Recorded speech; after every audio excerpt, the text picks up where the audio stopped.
Sveiki, gerieji žmonės, draugai ir nedraugai. Kaip jums toks prisistatymas? Kalinys numeris 3352, 58 straipsnis, antra dalis, 15 metų. Arba 3352, autobuso troleibuso vairuotojas. Nieko, ar ne? Tai mūsų vaikučiai administracija vėl sublizgėjo savo perlais. Atsirado grafikuose, darbo grafikus mes tokius turim. Kiekvienai dienai iš vakaro gaunam arba savaitgaliui, kur dingo pavardės. Pavardžių neliko, liko tik tabelio numeriai. Tai yra dėl duomenų apsaugos. Tai niekas kitas išskyrus mus ten jų nežiūri. Yra Telegram grupė sukurta, kur keliami šitie grafikai ir tiek. Nežinau aš protingo žmogaus, kuriam tai būtų nepatikę arba kuris būtų gėdėjęs į savo pavardės, nes aš nežinau tarp savo kolegų nei vieno, kuris būtų pralošęs iš pensijinių fondų 40 milijonų eurų ar pasistatęs klaikų namą senamiesčio apsaugos zonoje iš mūsų mokesčių mokėtojų pinigų ar prievartavęs kokį 10 vaikų mažamečių. Mes neturim ko gėdytis. Mūsų pavardės visų unikalios, gražios, paveldėtos iš tėvų ir senelių, tai yra mūsų turtas. Sakykime, dabar kas prašė? Aš negirdėjau. Čia yra bendras, eina šitas dar viduramžiai tebeina, kai kur Europą atsisuka jau po truputį, Amerika senai atsisuka nuo visų šitų blevizgų, mūsų tebeina, jie kažką, vedama diktatūra. Anksčiau mus praminė ne personalų, ne darbuotojais, o žmogiškaisiais ištekliais. Tai gerai, kad dar ne kilogramais skaičiuojo vienetais. O čia dabar antras etapas mus vadins skaičiais. Tai mes esam bendruomenė. Visi vairuotojai. Mums kartais svarbu, kas kur dirba. Yra visokių kitų reikalų. Už darbo vairuotojų ribų. Kada reikia pasikalbėti, susitikti ar panašiai. Mums įdomu, kur kas dirba. Mes sekame. Žmonės žino, kas kokiais troleibusais, autobusais važinėja. Ir tai tapę mūsų gyvenimo dalimi.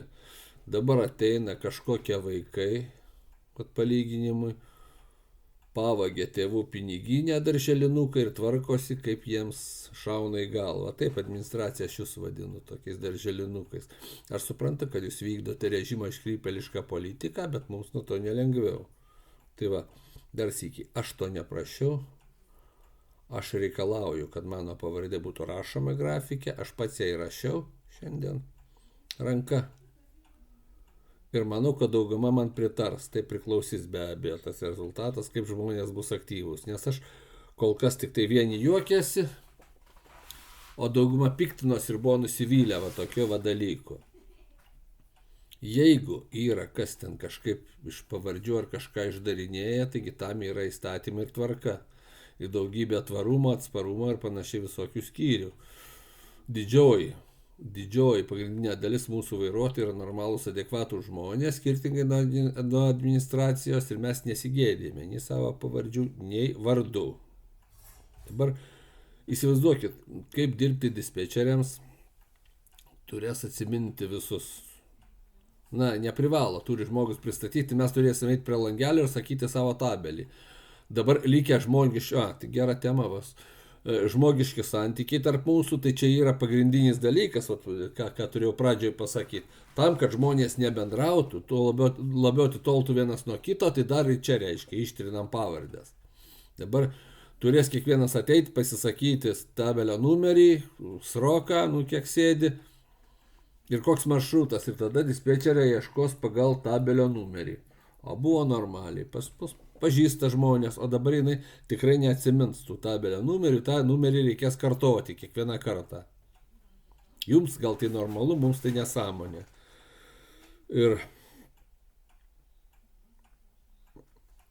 Ir aš nežinau, jau minėjau, kad visi nusisuka nuo tų blevizgų visokių tvarumų, atsparumų, žalumų ir kitų iškrypimų.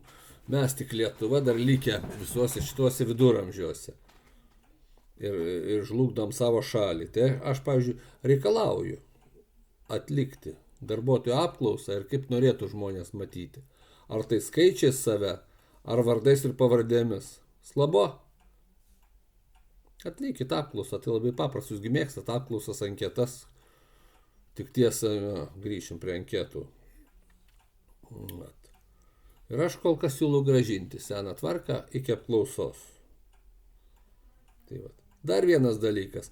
Ar nelaikas išmokti atsiprašyti už savo durnystės? Už savo abejingumą žmonėms, abejingumą parkui ir aklą vykdymą iškrypėlio mero ten nurodymų.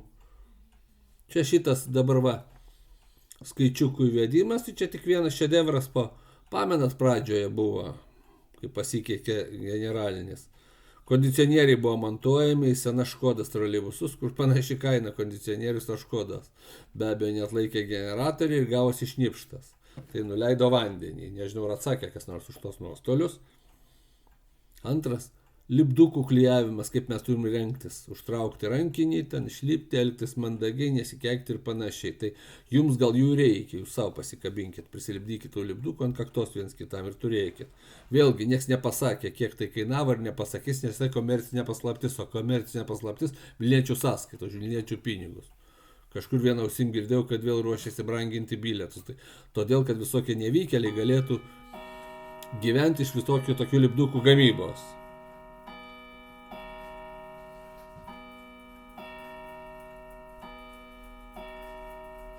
Tai va, apie tą atsiprašymą kalbant, tai noriu pasakyti ir manau, kad pritars man dauguma darbuotojų, kai šitaip elgiamasi, mes jaučiamės nesaugiai.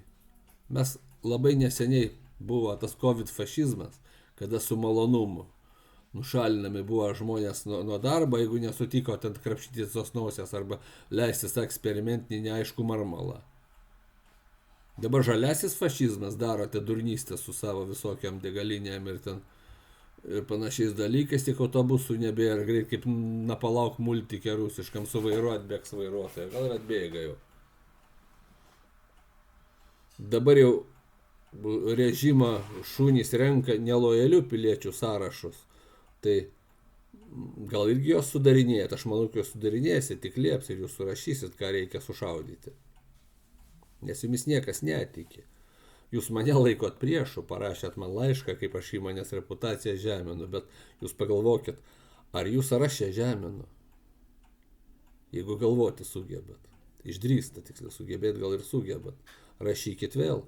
Kodėl jūs bijot viešos diskusijos, kodėl mes kalbam, kada ateina didieji įmonės vadovai apie tualetinį popierių, apie šaukštus maršrutų galos ir dar kokias tuščius bereikalingus dalykus, pirštinės ten ir panašiai. Mes nekalbame apie laisvės, žmogaus teisės ir panašiai.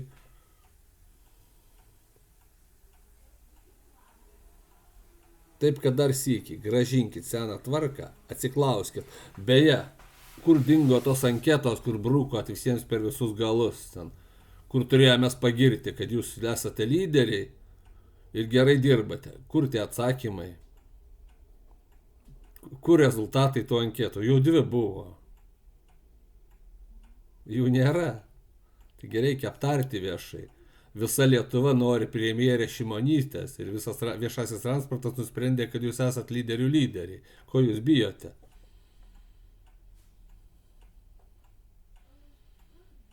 Nežinau, ką toliau sakyti. Mėly kolegos, nebūkite abejingi. Šitas yra dabar poelgis, čia yra kvailas, drastiškas. Ir čia yra ne šiaip sauja, kad kažkur kažkas susipyko, paskambino ar panašiai, čia tik tai pretekstas. Čia yra tam, kad mes nebendrautume, sunkiau būtų vienas kitą susirasti, kad dispečerė bijotų duoti telefono numerį pagal pavardę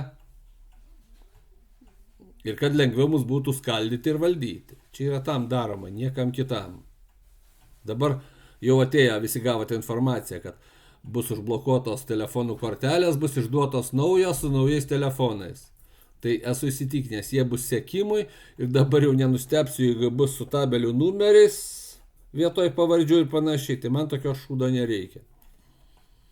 Iš karto sakau, palikit man mano seną, man nereikia. Duokit kortelę, neduosit, eikit velniop, pasilikite savo. Tai va, ir dar sykį, mėly žmonės, kolegos, vairuotojai. Pritarėt, nepritarėt man. Mėgstat, nemėgstat mane. Išsakykit savo nuomonę, gal aš klystu ir aktyviai dalyvaukit, komentuokit ir dalinkitės, nes čia yra rimtas dalykas.